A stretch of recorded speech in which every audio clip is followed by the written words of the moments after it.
이제 하나님의 말씀을 봉독하겠습니다. 오늘 하나님의 말씀은 야고보서 4장 5절과 6절의 말씀입니다. 신약성경 375페이지입니다. 우리 두 절이 짧은 말씀인데요, 오늘은 같이 찾으셔서 합독하도록 하겠습니다. 야고보서 4장 5절과 6절의 말씀을 우리 마음을 모아서 같이 합독하도록 하겠습니다. 같이 읽겠습니다. 너희는 하나님이 우리 속에 거하게 하신 성령이 시기하기까지 사모한다 하신 말씀을 헛된 줄로 생각하느냐? 그러나 더욱 큰 은혜를 주시나니 그러므로 일렀으되 하나님이 교만한 자를 물리치시고 겸손한 자에게 은혜를 주신다 하였느니라. 아멘. 오늘 설교 제목이 좀 특별합니다. 질투하시는 하나님, 이게 제목인데요. 질투라는 단어를 하나님에게 갖다 붙이는 게 좀 낯설지요. 질투라는 단어는 대단히 인간적인 단어이고 또 아주 세상적인 단어입니다. 그 드라마나 무슨 영화 같은데 나올 법한 이런 그 단어예요. 실제로 그 드라마를 보니까 질투의 화신, 이런 제목의 드라마가 있었더라고요. 또 한국 영화에도 뭐 죽기 전에 꼭 봐야 할 영화로 이렇게 소개가 돼 있던데, 질투는 나의 힘, 뭐 이런 영화가 나와 있습니다. 이 내용들은 짐작하다시피 그 남녀간의 그 이제 질투를 핵심 내용으로 삼고 있습니다. 왜 사람들이 질투를 할까? 되게 어떤 비교의식이 있고 또 나름대로 어떤 열등감이 이제 질투를 유발을 시킵니다. 이걸 절제하지를 못하면 나중에 뭐 살인하는 동기까지 되기도 해요. 몇 년 전에 러시아에서 한 자매인데 동생이 모델을 했던가 봅니다. 모델 동생을 언니가 질투 때문에 아주 잔인하게 살해한 이런 케이스가 있어서 화제가 되었던 적도 있습니다. 자, 그런데 성경은 하나님을 질투의 하나님, 이렇게 소개를 하고 있어요. 여기 야고보서 보면 야고보 사도가 아까 읽었던 5절에서 이런 말을 합니다. 하나님이 우리 속에 거하게 하신 성령이 시기할 정도로까지 우리를 사모한다 하신 이 말씀을 헛된 줄로 생각하느냐? 우리 안에 성령이 계시죠. 하나님의 영, 예수의 영이 우리와 내내 함께 하시지 않습니까? 그런데 그 하나님의 성령이 우리를 질투할 정도로까지 사랑하신다. 하나님의 영이니까 하나님 자신이 우리를 어느 정도 사랑하시는가? 사랑과 질투는 동전의 양면입니다. 질투할 정도로까지 우리를 사랑하신다. 그것을 헛된 말로 생각하지 말라. 공연한 말로 생각하지 말라. 그 말이 진짜다, 정말이다 강조를 하고 있습니다. 네, 하나님이 인간인 나를 질투하신다. 이게 아무래도 좀 낯설어요. 잘 이해가 안 가요. 그분은 창조자 아니십니까? 또 그분은 전능자 아니십니까? 근데 어떻게 나라는 먼지 같은 한 인간을 질투할 수가 있는가? 최근에 제 이제 아들 녀석이 학교에서 과학 시간에 우리 은하에 대해서 공부를 했는가 봐요. 새로 이제 참 놀라운 지식을 자기 딴에는 얻었다 생각을 했는지 집에 와서 그걸 열심히 이야기를 해주더라고요. 뭔가 하면 우리가 살고 있는 이 은하 갤럭시가 크기가 얼마나 어마어마한지 그 직경이 무려 10만 광년이나 된다. 빛의 속도로 1년간 갈 수 있는 거리를 1광년이라고 부릅니다. 그러니까 빛의 속도로 깜짝하면 지구를 7바퀴 반 돈다고 그러잖아요. 그 빛의 속도로 10만 년을 가야 우리가 살고 있는 이 은하계의 이쪽에서 저쪽 끝까지를 왕래할 수 있다. 그 두께는 약 1만 5천 광년이 된다. 근데 이런 은하계 안에는 지구를 비롯한 수많은 별이 약 2천억 개가 있다. 근데 더 놀라운 것은 이와 비슷한 은하계가 온 우주에 약 2천억 개가 펼쳐져 있다고 그런다. 참, 그러면서 이 아이가 감탄을 스스로 하면서 거기에 비하면 우리 한 사람은 정말 먼지 하나에 불과하지 않는가, 이런 새로운 깨달음을 얻은 거예요. 이야기를 열심히 하더라고요. 그래서 제가 시편에 나와 있는 말씀을 잠깐 들려주었습니다.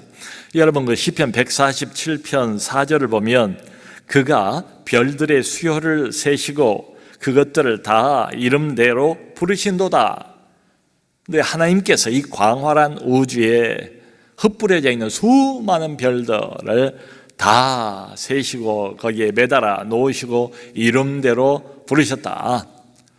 이런 우주의 왕 되신 분이 우리를 질투하신다. 자, 여러분, 이렇게 보면 우리는 정말 상상은 안 가지만, 이해는 안 가지만 성경대로 이게 사실인 것 같아요. 우주의 광활한 우주를 통치하시는 우주의 왕의 질투를 한 몸에 받고 있는 존재다. 근데 지금은 신약성경 야고보서지만 사실은 이 질투라는 단어가 구약에서부터 등장을 합니다. 하나님의 백성들에게 처음 시작부터 하나님은 질투한 하나님이다, 이런 이야기가 나와요. 그 출애굽기 34장을 보면 모세가 시내산에서 다시 하나님께 십계명을 두 번째로 받아가지고 돌판 들고 내려온 장면이 있어요. 첫 번째 돌판은 가지고 내려오다가 밑에서 금송아지 만들어 놓고 그 앞에서 춤추며 뛰놀며 우상 숭배하는 걸 보고 너무 화가 나서 그냥 그대로 산 아래로 던져서 깨뜨려 버렸습니다. 다시 하나님이 모세에게 두 번째 십계명 돌판을 새겨서 주셨어요. 그걸 가지고 이제 내려옵니다. 그러면서 백성들에게 하는 말이 이렇게 말해요. 너희는 가나안 족속들과 언약을 맺지 말라. 그것이 너희에게 올무가 될까 하노라.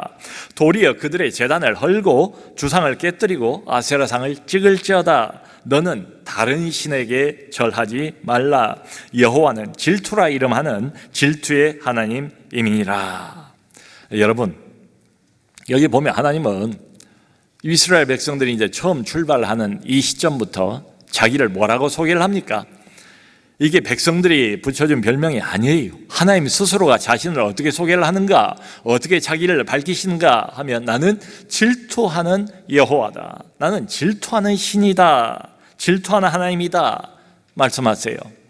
구약성경 나훔 1장 2절을 보면 여호와는 질투하시며 보복하시는 하나님이시다. 여기는 질투가 모자라가지고 이제는 질투에 이어서 보복까지 하시는 하나님이다, 이런 말을 하고요. 심지어 신명기 32장 21절을 보면 이런 말씀을 하세요. 그들은 하나님의 백성입니다. 그들이 하나님이 아닌 것으로 내 질투를 일으키며 허무한 것으로 내 진노를 일으켰으니 나도 백성이 아닌 자로 그들에게 시기가 나게 하며 어리석은 민족으로 그들의 분노를 일으키리로다. 여러분, 가만히 이 문구들을, 이 구절들 한번 생각을 해보세요. 잘 이해가 안 가요. 하나님은 질투하시는데 질투가 모자라서 보복까지 하신대요. 이거야말로 아주 미숙한 인간이 미숙한 감정을 가지고 하는 미숙한 행위 아니겠습니까? 근데 이 신명기서 말씀은 무슨 말이에요? 너무너무 유치하잖아요. 그 사람이 나로 하여금 질투를 일으키게 했어? 그러면 나도 그 사람으로 하여금 나를 질투하게 만들 거야, 이런 거예요. 그러니까 원래는 내 백성이 아닌 자들, 어리석은 민족으로 하여금 너희들로 질투나게 만들 거야 라고 지금 하나님께서 말씀을 하고 계세요. 참, 이게 뭔가? 여러분, 우리가 무엇을 주로 질투를 합니까? 예를 들어서 돈이 많은 사람을 질투를 하지요. 또 나보다 재능이 많은 사람을 질투를 할 겁니다. 또 여자들 같으면 얼굴이 예쁜 그 외모를 갖고 있는 사람을 질투를 하지요. 또 그런가 하면 자식을 잘 둔 이런 부모들 또 부럽잖아요. 질투를 하지 않습니까? 그러니까 사람들이 뭘 질투를 하는가 하면 내가 갖고 있지 못한 그 무엇을 갖고 있는 사람, 나보다 훨씬 더 나은 무언가를 소유하고 있는 사람을 보면 질투의 대상으로 삼지 않습니까? 자, 그러면 여기서 질문이 이겁니다. 하나님 말고 다른 신들, 하나님의 백성들이 그렇게 쫓아다니는 우상들 말이에요. 이 다른 신들은 하나님이 갖고 있지 못한 대단한 뭔가를 더 가지고 있는가? 그래서 이 사람들이 우상을 섬기는가? 어떻습니까? 근데 그것들은 신이 아니잖아요. 그냥 그것들은 그냥 나무 조각이잖아요. 돌 조각이잖아요. 쇳덩어리에 불과하잖아요. 사람들이 그냥 자기들 마음대로 그걸 깎아서 조각을 해서 만들어 놓고 거기다가 자기들의 마음대로 신의 형상을, 신의 이름을 갖다 붙인 것에 불과하지 않습니까? 그게 말을 합니까? 능력을 행합니까? 생각을 합니까? 소원을 들어줍니까? 아무것도 못해요. 자, 이렇게 보면 이스라엘 백성들이 그렇게 매달렸던 그 우상 신들은 하나님보다 뭔가가 더 잘나서 탁월해서 하나님께서 질투를 하시는 것은 아니다. 그럴 리가 없지요. 자, 그런데 여러분, 구약 성경의 반복해서 이제 그 이야기가 나와요. 이 우상 숭배를 떠나지를 못하잖아요. 소위 하나님의 백성들이. 근데 이 우상이 보면 자고로 가지고 있는 주특기 하나가 있어요. 주특기. 우상의 전공 과목이라고 해도 좋아요. 그게 뭔가 하면 백성들의 마음을 하나님으로부터 빼앗아가 버려요. 사실은 우상 자체가 백성들의 마음을 홀라당 집어 삼키는 건 아니에요. 백성들 스스로가 자기들 마음을 엉뚱한 신 앞에, 우상 앞에 갖다 바치는 거죠, 스스로. 이게 불신자라면 그럴 수가 있지요. 이해가 가죠. 하나님을 모르니까. 그런데 여기는 하나님의 백성입니다. 하나님의 백성이고 구원을 받았습니다. 은혜를 입었습니다. 하나님이 어떤 분인가를 압니다. 그럼에도 불구하고 아무것도 아닌 다른 신을 기웃거려요. 그러니까 나보다 나은 사람을 좋아하고 그쪽을 따라가고 그러면 이해할 만해요. 나보다 나으니까. 그런데 이건 아무것도 아니에요. 엉터리예요. 엉터리 신도 아니에요. 근데 거기 매달리고 절하고 그걸 섬기고 말이요, 그걸 의지하고 하나님은 버리고. 얼마나 참 어리석습니까? 그러니까 이렇게 해서 결국 이스라엘 백성들이 하나님을 그렇게 취급을 해버린 거죠. 엉터리보다도 더 못한 자 취급을 해버린 거예요. 영광을 돌리기는 고사하고 말이죠. 그러니까 하나님이 그걸 바라보면서 열불이 안 나게 생겼습니까? 질투가 날 수밖에 없지요. 근데 이 하나님의 질투는 참 어이없어 하는 질투, 바라보면서 한심해야 하는 질투, 그리고 온갖 것을 다 주었는데도 불구하고 이러는 백성들을 보면서 분노가 가득 섞여 있는 질투일 수밖에 없지요. 바로 조금 전에 2부의 예배 시간에 이 자리에서 학습 또 입교 세례 예식이 있었습니다. 참 우리 교회에서는 중요한 예식이에요. 이게 일종의 공적인 고백입니다. 하나님 앞에서, 여러 우리 교인들 앞에서 나는 이제 앞으로 하나님만 섬기겠습니다. 하나님만 참 신이십니다. 내 인생의 주인은 하나님 한 분밖에 없습니다. 제가 아까도 그랬어요. 그러므로 여러분들은 고백을 했으니까 앞으로는 절대로 다른 신을 기웃거리지 마세요. 당장의 하나님이 질투하십니다 라고 말씀을 드렸습니다. 근데 이게 엄포가 아니고 성경에 나와 있는 사실 그대로니까요. 여러분, 지금 이제 코로나19가 돼가지고 모든 게 다 불안하잖아요. 그 덕분에 이 신점 집, 타로 점을 치는 집들이 호황이래요. 신점이라는 것은 귀신을 힘을 빌려서 점을 치는 이런 사람들 말합니다. 특별히 그 타로점을 치는 이런 집은 20, 30대들이 많이 온대요. 젊은 사람들이. 그 젊은 사람들 감각에 딱 맞게 꾸며놨대요. 그런 데는 가보면 꼭 부담 없는 젊은이들에게 카페처럼 이렇게 분위기를 만들어 놨답니다. 그리고 점을 치는 그 타로점 점쟁이는 점쟁이 같이 안 보이고 비즈니스맨 같이 보인대요. 이제 이 업계에서는 그 공식처럼 늘 하는 말이 뭔가 앞날이 캄캄할 때가 성수기다. 앞날이 캄캄할 때, 코로나19 같은 이런 때 그야말로 미래가 어떻게 될지, 언제 끝날지, 뭐 나라가 어떻게 될지 뭐 누가 장담할 수 있겠어요? 그러니까 보면 늘 이런 데는 입시철이라든가 연말 연시 이런 데가 호황을 누려요. 모든 게 불안하니까요. 종종 이제 뭐 별걸 다 물으러 온답니다. 취업, 사업, 심지어는 부동산 살까 말까, 언제 살까, 이사 언제 할까, 뭐 진로 문제 등등 말이에요. 아마 여기 있는 대부분의 우리 성도들은 속으로 그런 이야기 할지 모르겠어요. 목사님, 나는 그런데 절대로 안 갑니다. 저는 교회만 다닙니다. 참 감사하죠. 우상에게 절하지 않고 다른 신 기웃거리지 않는 건 얼마나 감사합니까? 잘하셨어요. 그런데 거기서 끝나는 것은 아니다. 우리 현대인들에게는 한 가지가 더 남아 있어요. 아주 교묘한 함정. 종종 우리가 쉽게 빠져드는 함정 하나가 더 남아 있습니다. 이게 지금 야고보 사도가 지적하는 거예요.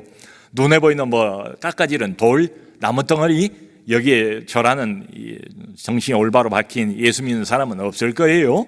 다른 신, 하나님 살아계신 그분 외에는 우리는 섬기지 않는다.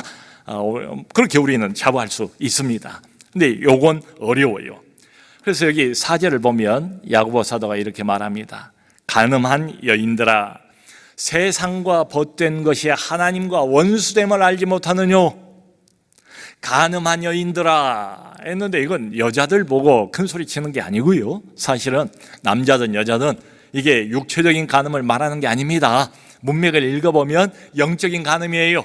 하나님 외에 다른 신을 기웃거리는 것, 하나님 외에 다른 신처럼 막강한 세력으로 우리 인생 속에 들어와서 우리 영혼을 잡아먹는 게 뭐냐?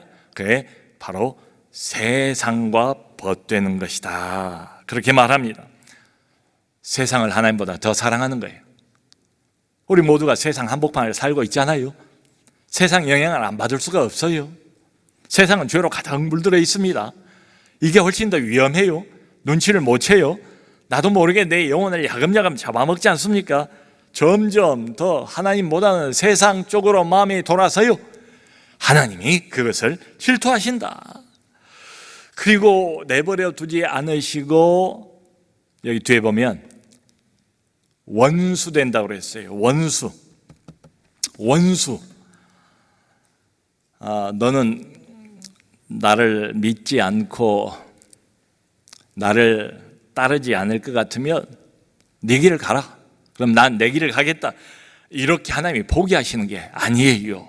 그래서 이게 문제가 됩니다. 하나님이 하나님의 백성이고 하나님의 자녀인데 세상과 벗하고 세상을 사랑하고 세상으로 마음이 가득 찬 이런 사람, 그 사랑이 미움으로 변한대요. 적극적으로 미워하신대요.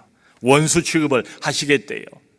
자, 이렇게 보면 우리 하나님은 우리가 조금만 눈을 다른 데로 돌려도 참지를 못하시는 것 같아요. 그냥 질투가 막 솟아 나오세요. 그렇겠거니 세상 살다 보면 뭐 저럴 수도 있지라고 이해하시는 게 아니고 조금만 눈을 돌려서 하나님 아닌 다른 것에 마음을 쏟기 시작하면 하나님은 참지 못하신다. 미워하신다. 보복하신다. 원수 취급하신다. 이렇게 보면 가히 우리 하나님이야말로 질투의 화신이 아닌가, 이런 단어를 붙일 수가 있을 것 같아요. 여러분, 우리가 참 속 좁은 사람을 보고 밴댕이 속이다 이러지 않습니까? 참 죄송한 말이지만 하나님이 이렇게 보면 밴댕이 속을 가지고 계신 것 아닌가?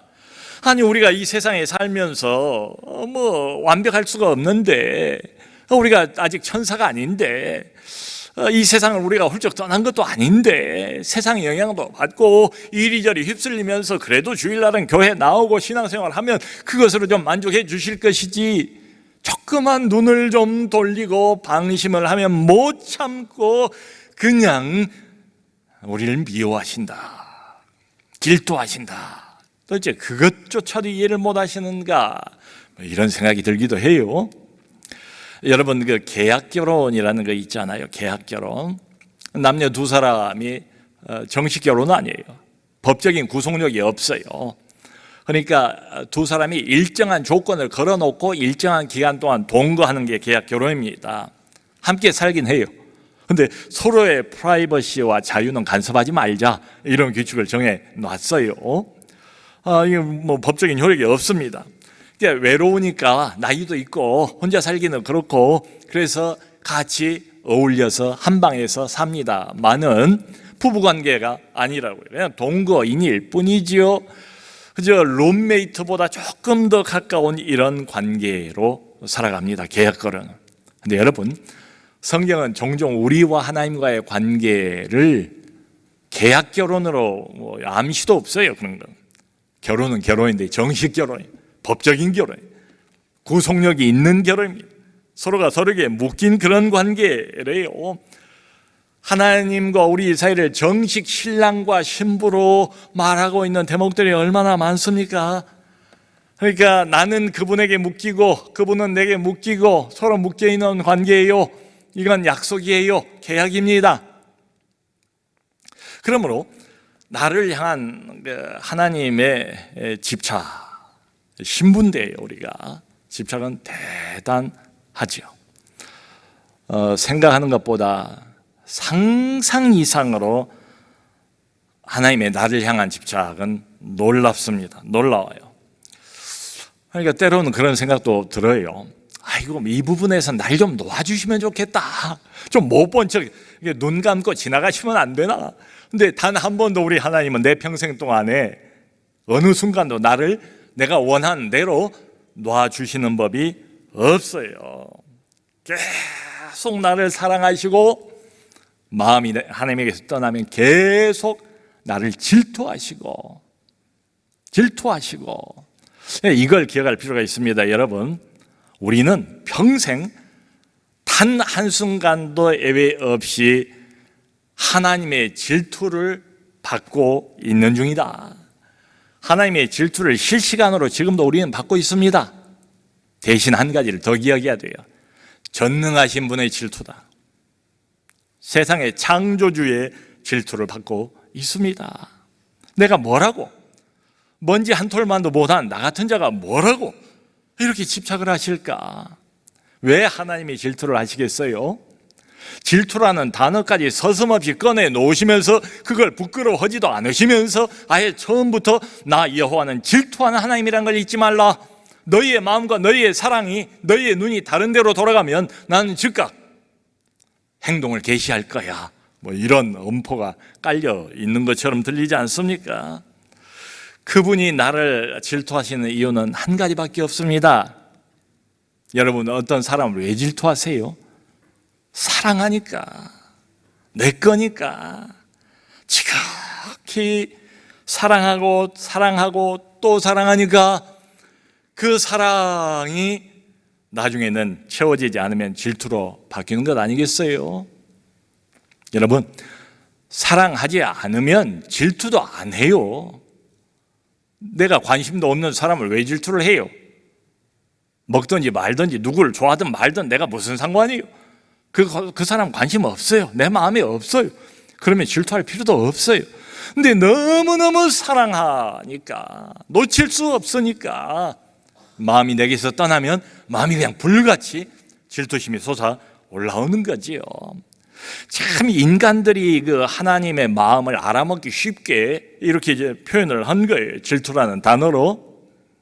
그 이제 엊그제 금요일부터 금요일 날 저녁에 지난번에 하던 열왕기하를 다 끝내고 이제 매주마다 신명기서를 한 장씩 이렇게 보고 있습니다. 그래서 엊그제 금요일 날 1장을 봤는데요. 그 1장에 모세가 이제 광야 40년을 끌고 가나안 그 앞까지 왔어요. 지난 40년을 회고를 하면서 백성들에게 주는 고별 설교입니다. 신명기서 전체가. 근데 그 맨 첫 장을 보면 1장에 이런 말을 해요. 기억하라는 거예요. 아비가 아들을 아는 것 같이 너희를 아느사 하나님께서 이곳까지 데려왔다. 그리고 하나님은 너희보다 먼저 그 길을 가시며 장막 칠 곳을 찾으시고 밤에는 불로 낮에는 구름으로 너희가 갈 길을 지시한 자신이라. 지난 40년 동안을 마치 어린 아기가 거친 그 광야 길을 가다가 넘어질까 상할까 다칠까 너무너무 염려가 되잖아요. 아비의 마음으로 하나님이 그래서 그냥 품에 꼭 어린 아들을 껴안고 여기까지 온 것처럼 40년 하나님이 그렇게 우리를 인도하셨다. 그리고 여기 그런 말을 하잖아요. 그분은 항상 우리보다 앞장서서 먼저 앞서가신다. 우리 인생을 앞서가시는 분이시다. 장막 칠 곳을 찾으셨다. 어디에 텐트를 미리 쳐놔야 내 자녀들이 내 새끼들이 와서 좀 편안하게 거할 수 있을까? 애비가 그런 걱정과 고민을 하면서 먼저 가서 장막 칠 곳 텐트 칠 자리를 다 파놓은 것처럼 하나님이 그러셨다. 추울까 봐서 밤에는 불기둥으로 낮에는 더울까 봐서 구름 기둥으로 너희를 덮고 여기까지 인도해 주신 그런 분이다.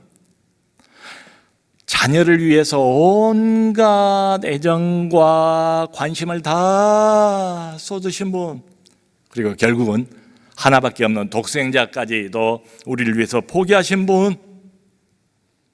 독생자 한 분이 있었잖아요. 죄가 없고 흠이 없고 허물이 없는 분 한 분이 있었잖아요. 하나님의 아들이 한 사람이 있었잖아요. 그분을 일부러 십자가로 보냈잖아요. 우리 한 사람 한 사람 때문에 말이지요. 자기의 독생자까지도 마지막에는 포기를 하지 않았습니까? 그리고는 우리를 향해서 너는 내 것이라 선언하세요. 그냥 저기 허공에다 대고 그냥 심심하니까 한번 외쳐보는 것처럼 누구야 너는 내 것이라 이런 게 아니고 하나밖에 없는 외아들을 십자가에 손수 보내시고 그 아들을 죽이시고 나를 살리셨다는 게 성경의 복음의 핵심 아닙니까? 그리고는 말씀하시기를 너는 내 것이라. 여러분 여기까지만 생각을 해봐도 이런 분이라면 우리를 질투할 권리가 있는 분 아닙니까? 너를 내가 어떻게 건졌는데? 너를 내가 어떻게 이 자리까지 오게 했는데?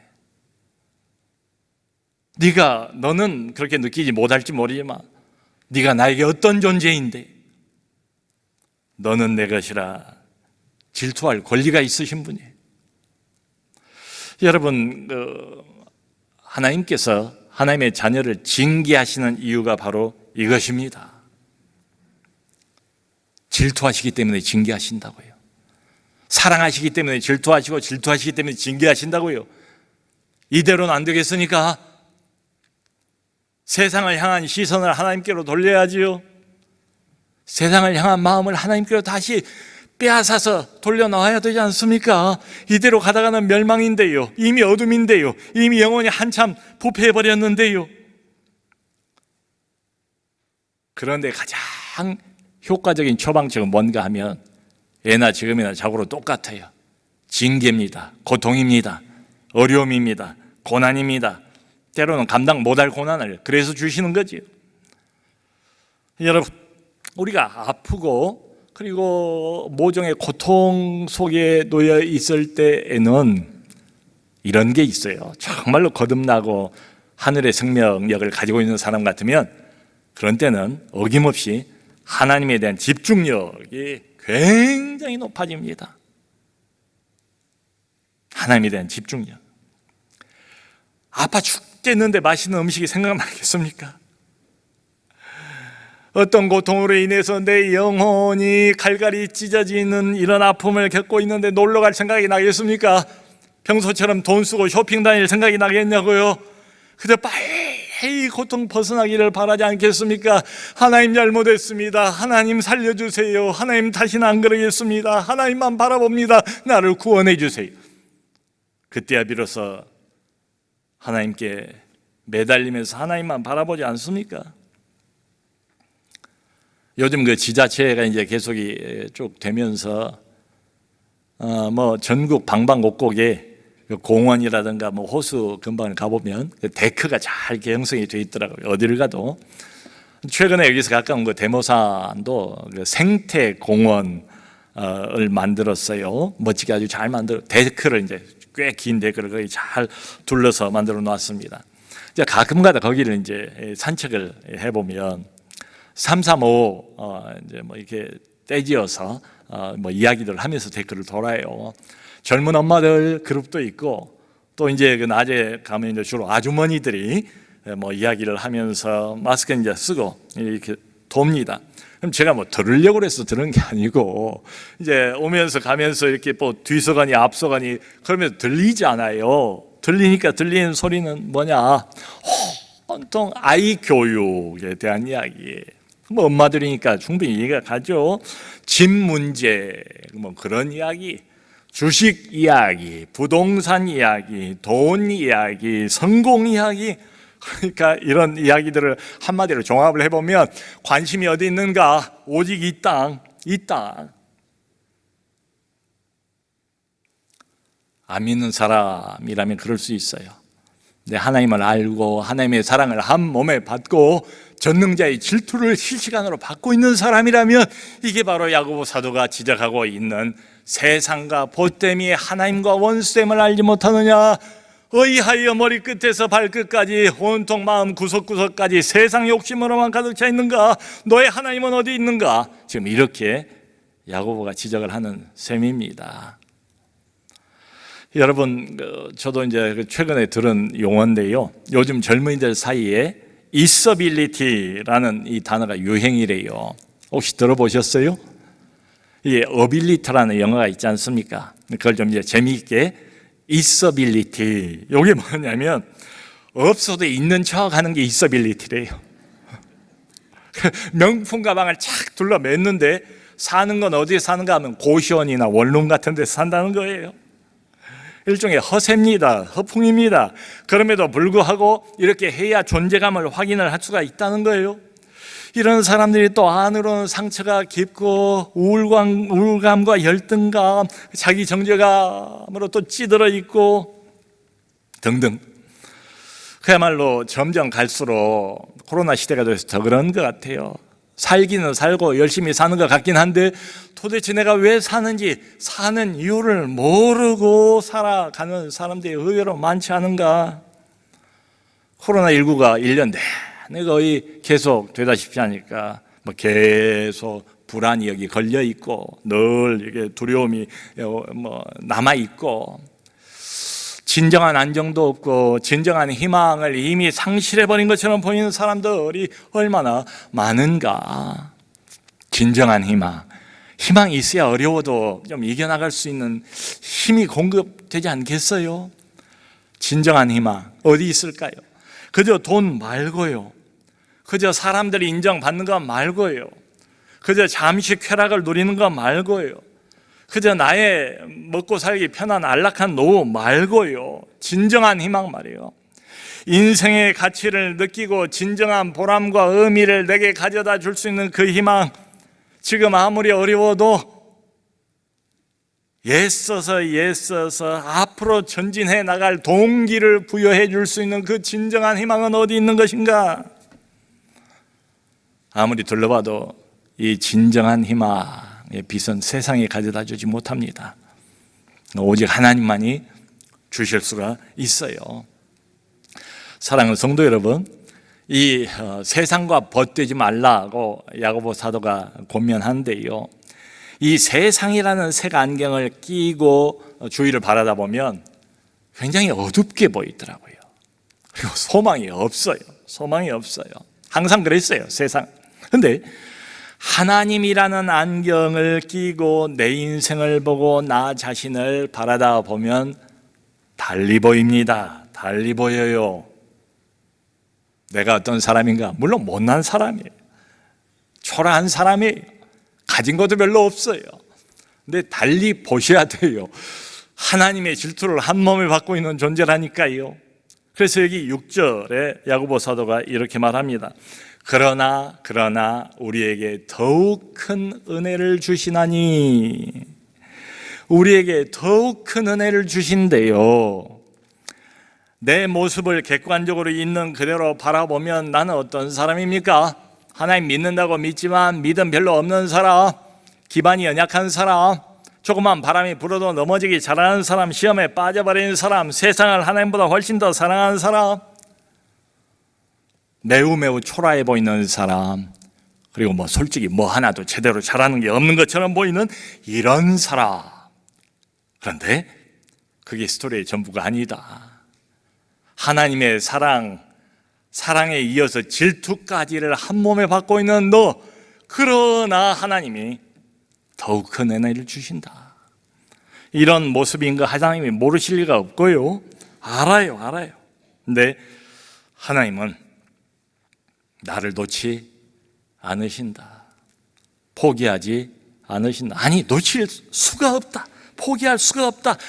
오히려 해결책이 뭡니까? 하나님의 해결책은 그런 나에게, 믿음 없는 나에게, 흔들리는 나에게 더욱 큰 은혜를 부어 주신대요.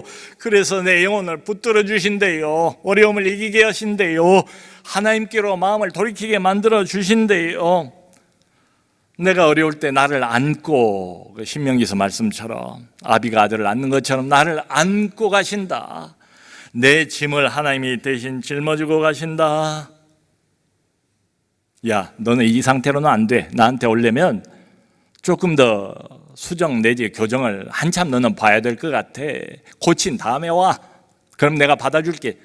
그래 보신 적이 한 번도 없어요.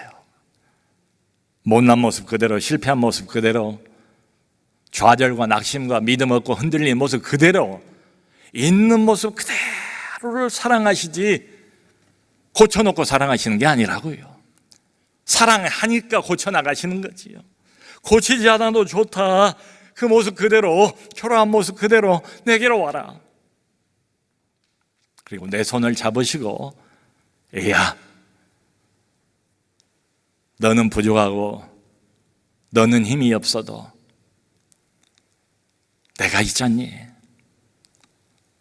너의 부족함이 문제가 아니고 나의 풍성이 진짜 해답이야. 너의 연약함이 문제가 아니고 나하고만 같이 있으면 돼.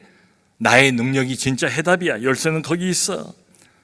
그리고 말씀하시죠.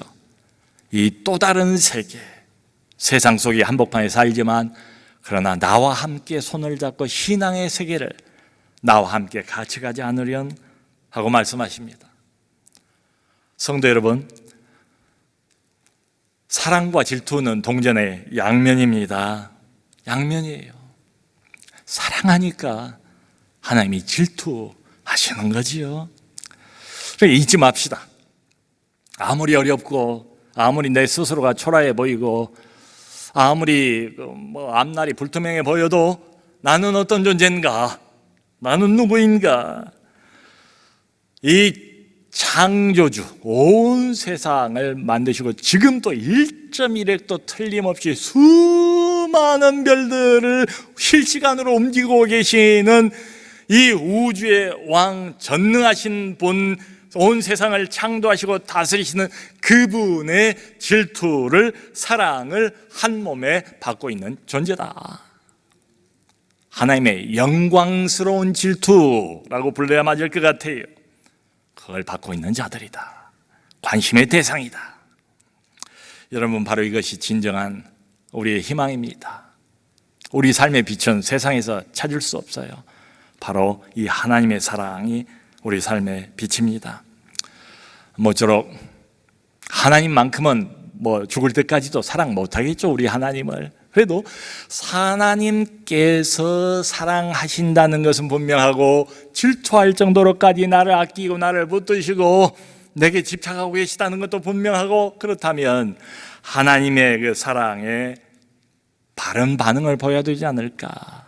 하나님이 우리를 사랑하시는 것처럼 하나님에게 사랑의 반응을 보이시고 어려운 시대를 그분과 함께 손잡고 동행하는 우리 모두가 되기를 주님의 이름으로 축원합니다.